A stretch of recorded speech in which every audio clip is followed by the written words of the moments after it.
বগুড়া, কুমিল্লা ও সিলেটে বৈষম্য বিরোধী ছাত্র আন্দোলনের বিক্ষোভ কর্মসূচি চলাকালে পুলিশের সাথে আন্দোলনকারীদের সংঘর্ষের ঘটনা ঘটেছে। এ সময় বিক্ষোভকারীদের ছত্রভঙ্গ করতে পুলিশ টিয়ার শেল ও রাবার বুলেট নিক্ষেপ করে।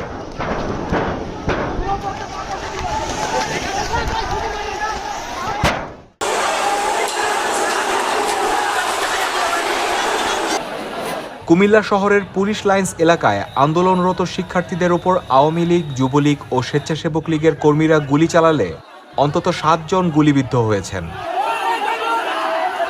আজ শনিবার দুপুর 1:45টার দিকে এই ঘটনা ঘটে।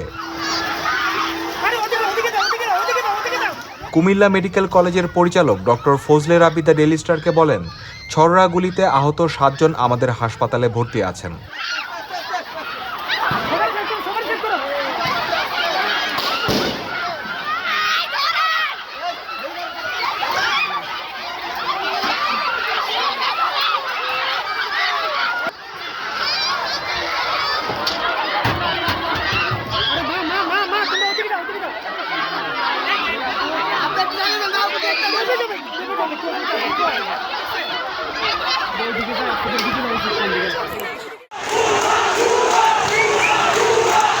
বৈষম্য বিরোধী ছাত্র আন্দোলনের বিক্ষোভ কর্মসূচিতে কয়েক হাজার শিক্ষার্থী ও বিক্ষোভকারী শনিবার দুপুর 2টার দিকে শহীদ মিনার পার্শ্ববর্তী চৌহাট্টা এলাকায় অবস্থান নেন।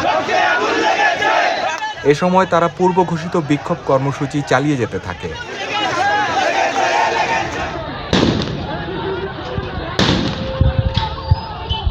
এরপর বিকাল 5টায় বিক্ষোভকারীদের সঙ্গে পুলিশের দফায় দফায় সংঘর্ষ, ধাওয়া পাল্টা ধাওয়া শুরু হয়।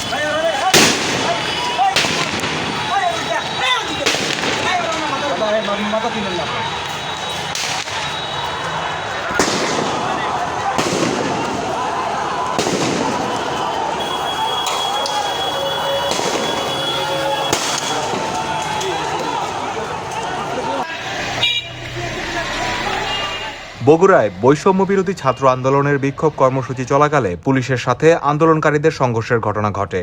এ সময় শিক্ষার্থীদের ছত্রভঙ্গ করতে পুলিশ টিয়ার শেল ও রাবার বুলেট নিক্ষেপ করে। বিকাল 4টা থেকে বগুড়া শহরের সাতমাথা এলাকায় প্রথমে সংঘর্ষ শুরু হয়। এরপর চলতে থাকে ধাওয়া পাল্টা ধাওয়া।